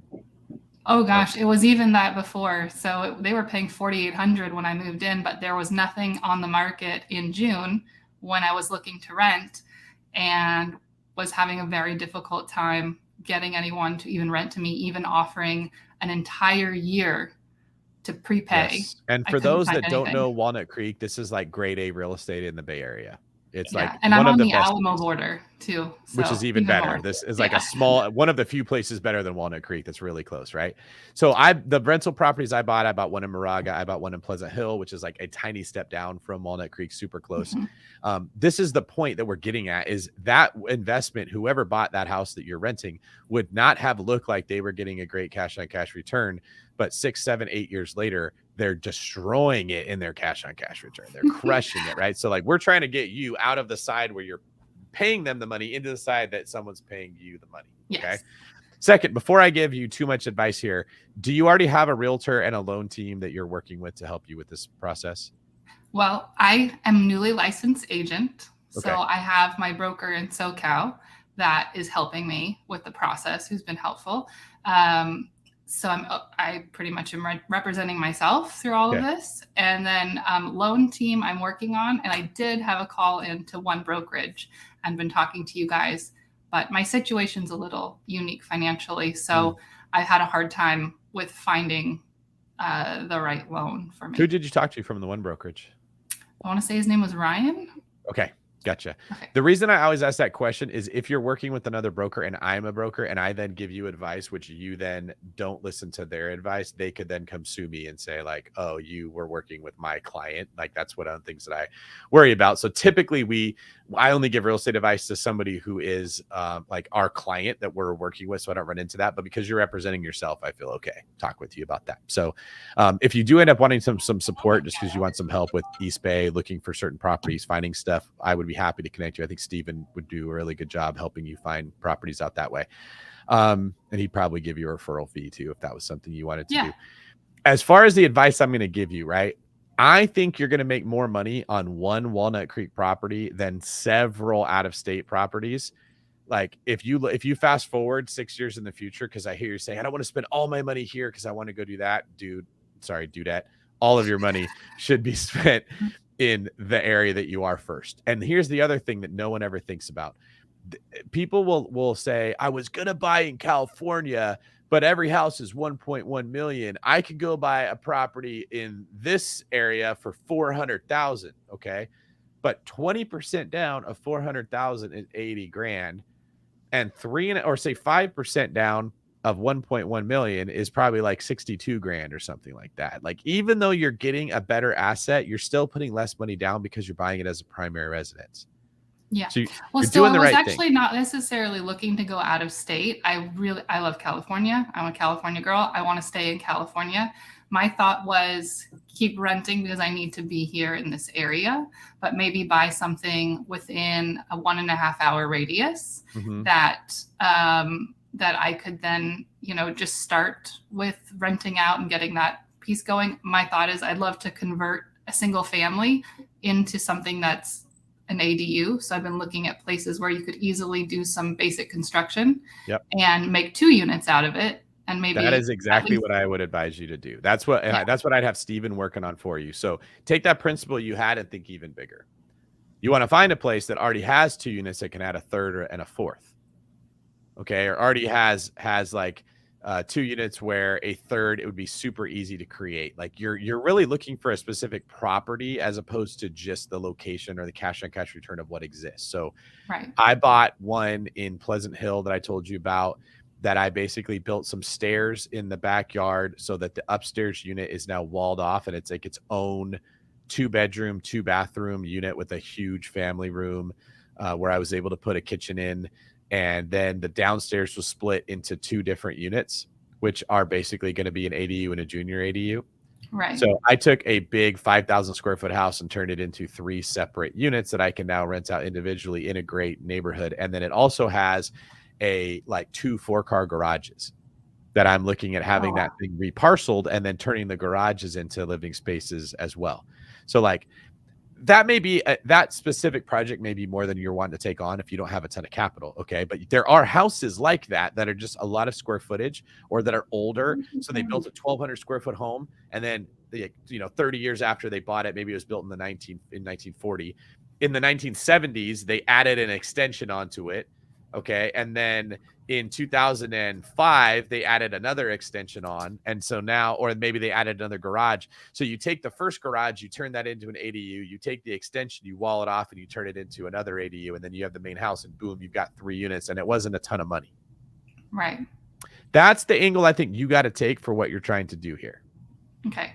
So find the place for myself where I want to live, but that is big enough that I can add on these other units, which is what I've been looking for, and focus on that as my primary. That's what I thought I should be doing before I go. But I feel like I keep finding these other units. Like I found a place in Martinez that I was like, oh, this is perfect.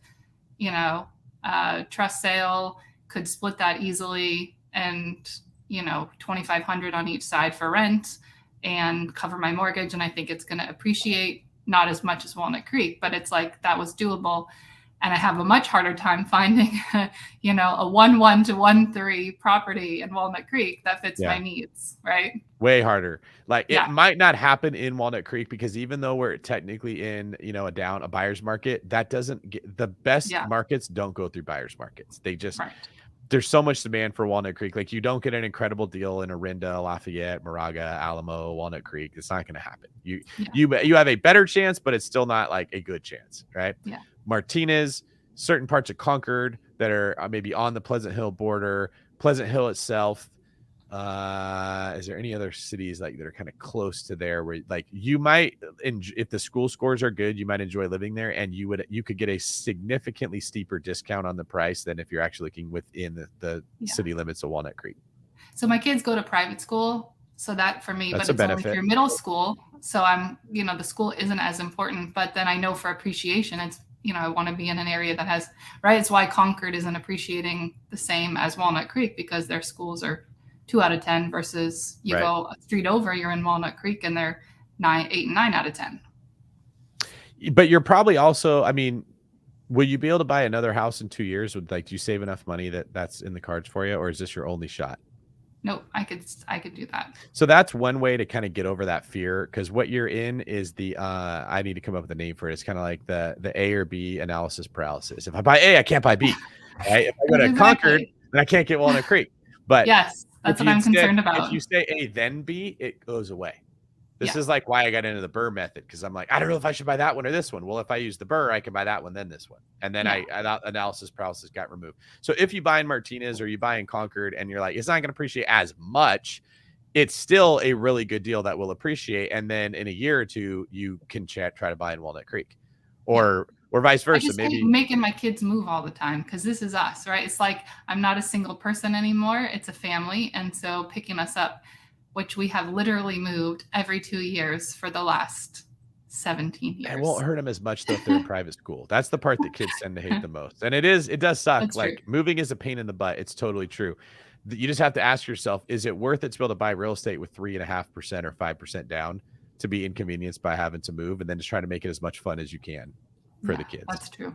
And not only fun, but bring them along on the journey. Explain to them what you're doing, why you're doing what you're doing, why you're house hacking, why you're moving, how that benefits them, right? Because it'll probably benefit them one day, right? And the fact that they're on a hero's journey, so is mom, right? And you're doing a lot of the same stuff that you're teaching them and wanting them to do. So you're modeling that by example. Yeah, absolutely. Any other questions we can help you with there, Erin? No, it's super awesome. I really appreciate the feedback and the help. But I would love for you to ping me and send me your info so I could talk to some people on your team. Definitely on the broker side and also on the agent side. That to is help me find some properties. Perfect. Is your SoCal broker, if you're going to be living in NorCal, are they going to be able to actually help you with that? No, I never intended to really do this full time. So it was really primarily because I wanted to buy some investment property and I had time over COVID. I used to work in tech, early stage startups. So that's where the capital comes from. So send us an email to the email on the screen. You and anybody else who would like to talk to one of the David Green team people or the One Brokerage people, we can connect you there too. Just let us know. Also, if you're curious about one of the masterminds, but you're like, I don't want to ask again because I don't want to be pressured. These are the low ticket item things. I'm not out here talking about like the more expensive coaching programs that'll come in the future. So these are designed to be like entry level stuff. You can also ask about those at info@davidgreen24 or anything that you heard us say and thought that's cool. What should I order when I go to Chevy's? Should I go look at stuff at NerdWallet like what Kyle found? Should I wear my hat backwards like Kyle or forwards like David when he wears a hat? I need some help. All of that. We'd love to talk to you. And please mention that you chatted with us on the YouTube live too. That'd be awesome. Yeah, that way we'll know who we're talking to. We'd love to help you out with that, Aaron. Thank you guys. Thanks, How many Aaron. kids do you have, by the way? I've got 2, 5 and 10, 2 girls. Okay. All right. Yeah, that's a frozen nightmare right there. We will Yeah. keep you in our prayers. Frozen 1 and 2. Yeah. You had one for each generation. Pretty much. All right. Thanks, Aaron. We appreciate Thanks, it. Thank Aaron. you. Bye. Awesome. This is really cool stuff. And I just want to say a huge appreciation to our boy Tim in here. I've never met Tim, and he says he has no affiliation with us. But he obviously Tim is getting a ton of value, so we appreciate that. Listen to Tim, hit that like button if this is something that you guys are absolutely enjoying. I know I have a lot of fun when we come on here on Friday nights, that's for sure. Yeah. Thank you guys, everybody for Solomon and for Aaron that joined. I thought we had great engagement in the comments. You guys made this much more entertaining for me, which I think probably showed up because I was a little more animated than normal. So give yourself some credit for that, Tim. Thank you also for being the cheerleader and reminding us. And everybody else, we want to hear you on a Friday. If you think your question is dumb, it's not. Every question is dumb, which means no questions are dumb. So don't worry about that. Like if you're thinking it, other people are thinking it too. And when we ask questions that we think are dumb, it lets all the other listeners that are lurking around in the background that don't get engaged. They're like, what? I'm not the only one that doesn't know what it means when he talks about quantitative easing or macroeconomics or stimulus. Like ask those questions. It gives me a chance to come up with an analogy, really. And who doesn't like when I get a chance to come up with an analogy? I've never heard that logic before. You said every question is dumb, so no question is dumb? Yeah. Okay. You could say it the other way. No question is dumb, so every question is dumb. It just means like quit asking. When we say there are no dumb questions, like no one really believes it. Because occasionally, right? So stop asking if questions are dumb. They're just your question. Like you're assuming that you're supposed to have a level of intelligence and you don't have it, which means that you shouldn't ask the question because it's not good enough. There is no standard of what you're supposed to already know. Yeah. Yeah, absolutely. Get over yourself and just ask the question. There's no standard. There's no black and white on what is a good question, what is a dumb question. And do it for everyone else because you're not the only person that doesn't understand this stuff. And it makes me feel dumb if I'm talking about things that people don't understand, right? So you're actually helping me by asking questions you might think are dumb. Well, I got to say, I almost sent you a text message yesterday because I know you just turned 40, and I remember when I was in 4th grade and my teacher turned 40 and they had like a bunch of over the hill balloons and stuff like that. And I thought she is the oldest person in the world. And now that we're like right around that same age, it doesn't feel that old. No, but back then it felt like they were like dinosaurs. I saw a meme about this. It had like a couple with like really gray hair and they were like clearly old, like from when we were kids, like in a Home Alone movie type deal. And it was like they were supposed to be 43 years old, and like that's when we were kids, that's what we thought 43 looked like. But I significantly remember 50-year-olds. Like I'm pretty sure when I was a kid, 50 looked pretty damn old.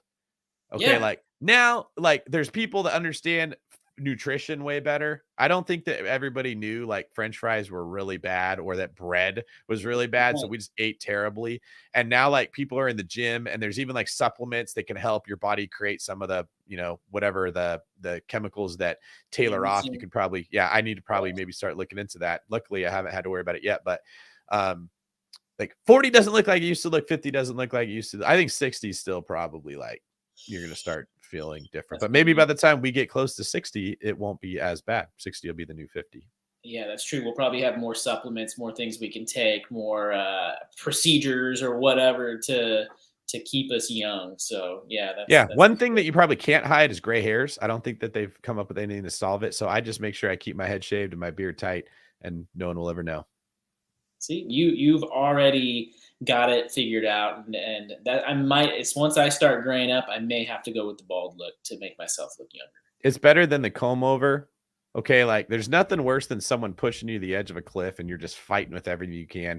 If you're gonna go over, at least jump and decide where you're going to land, right? Much like anticipating Yeah. inflation, I planned ahead for what was going to happen when I got older and shaved my head like 10 years ago so that it didn't look bad when I turned 40. You got to commit. You cannot ride it and just on the fence. You got to go one way or the other. That's it. And now I have to make sure that I stay in the gym all the time so that nobody looks at how big the bags under my eyes are getting. And instead, they just look at the muscles that I hopefully am growing. And it's like kind of one of those switcheroo things. Or you can do what I did tonight. Just use a lower quality camera where you don't really get to see all the bags or anything like that. So that might be one way to do it too. Not a bad idea. I'm sure at some point they'll have filters that will just like completely take all that away when people are looking at this. We're probably. I was actually I saw some software yesterday. They had like you can put it on your computer and it's like Snapchat stuff. So you can like put the crazy emojis and stuff like that over your face. Yeah, that'll probably be a thing in videos, just like at one point it was on Snapchat for pictures. They'll have it so you can just change what your face looks like in video. Then no one will ever know what any of us look like. Yes, absolutely. All right. I'd be willing to be that friend for you that Lisa says right there. Just so you know, for the record. What's that? I'd be willing to be the friend who does the comb over. Yeah, absolutely. If that's what it takes, I'll be that person for you. You guys let us know in the comments if you think Kyle should ever do the comb over, or if you can even tell how old he is. Kyle actually gets a lot of comments that he looks like E from Entourage. And that actor, Kevin Connolly, was recently interviewed by Valuetainment, and he has not aged nearly as gracefully as Kyle has. So I just want to say that, like, Kyle, you sort of are aging backwards right now. The fountain of youth is strong. Yes. And now everybody in the comments is recognizing that you do look like. So now you get to embarrass me, so I appreciate that. But I do get it. Like at least I was telling you this when we were in the airport flying down to SoCal. I get it at least once a month, usually in an airport or a drive-through. Somebody's like, "You look like that. You look like Edie from Entourage," and I'm like, "Yeah, I get it all the time." You should just pretend like you are. That's what we need to do. He's got like that East Coast kind of Irish Catholic dude accent, and I don't have that. Curious in the comments, guys, before we get out of here, who do I look like? Kyle clearly looks like E. Yeah. Who do I look like? Any famous person or celebrity that you guys could think of? There's only one that I know of, and I've mentioned it a couple times. I don't want to give it away right now. Curious what you guys think. Yeah. Who is David's doppelganger? Everybody's racking their brains. They're like, how come David's the only person that doesn't look like anybody? Everybody looks like somebody. Dwayne "The Rock" Johnson. I mean, come on. We got to put something out there. I like how you're sort of like planting the seed for something positive so that they don't come back and they're like, remember that old boxer Butterbean? Remember him? Mm-hmm. Mm-hmm. Shrek. Thank you, Norm. We're going to assume that has nothing to do with my round face and has everything to do with my last name being Green. There you go. Yeah. Then if that's the case, then we got to say the Incredible Hulk. I could live with that. The Penguin. Wow, we got some haters today. Oswald Cobblepot. Ogres are like onions. They've got layers. Bruce Willis. Not bad. I haven't heard that one before, but like I think you guys are probably acknowledging that it's a bit of a stretch trying to find someone that I look like. But this isn't bad. That's not a Marty says y'all are harsh. That's funny. Coming to the defense. Thanks, Marty. That's good. Luke Ferrigno. Is that the Hulk? Is that the guy that played the Hulk? That's the guy who played the original Hulk, I think from the TV show. Okay. So he took your line of the Hulk and then said, "Ooh, I will like jazz this up so it looks more original," which is actually very clever. Thank you, Robert. Yes. I see what you were doing there. Dudley for Harry Potter. Do you remember? I don't even know who that was. I didn't watch Harry Potter. I was a little old for that. Calling myself old here again. Maybe we need to get like a picture of that to put up on the screen somewhere. Yeah, let me pull it up really quick. Jason Statham. I heard that when I was younger. I will say that when I was younger and fitter, I was told that and when I was a cop, because I think he played a cop in a couple shows. Does that have to do with the really like square jaw? He might be. He's like a British actor. He always plays action that's the guy I people. thought, yeah. Yep. When I was younger, you're seeing it, right? When my jaw was square for sure. Before my face was like what's pi? 3.64? 3.14. 3.164, yeah. No, 3.14. Yes. Before I was 3.14 Dave. I looked more like Jason Statham. Mr. Clean. That's pretty good too. This is Jason Statham here for those of you that don't know. Clearly, I'm a Jason Statham. Yeah, I can see the resemblance for sure. Well, mostly when I take my shirt off. I don't know if my face is a dead ringer, but yeah, I do look very similar to that. Terry Savalas. We're getting people or Telly Savalas.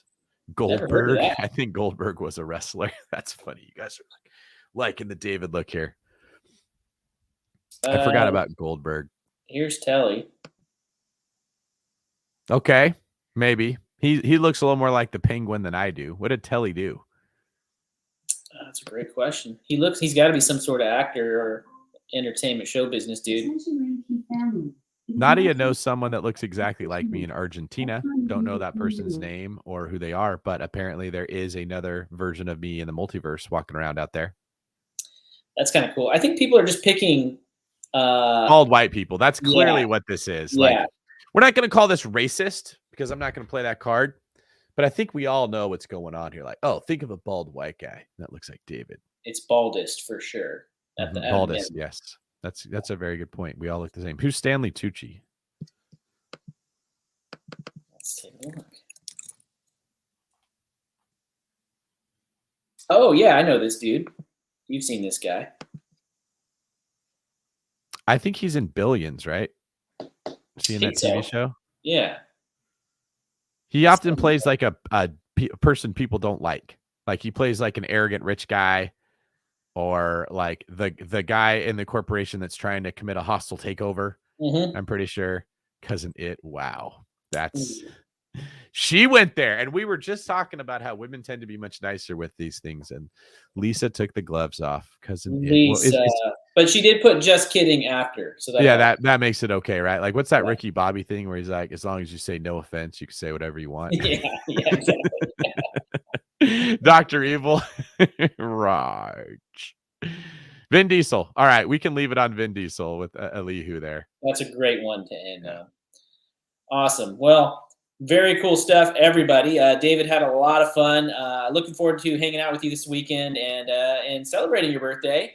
And will you go ahead and close this out and let people know what to expect? Johnny said, in a way, David resembles Dana White. That's the only person that I actually think I look like. That was the one, so that's the one that I typically get. Way to go, Johnny. You found the Easter egg there.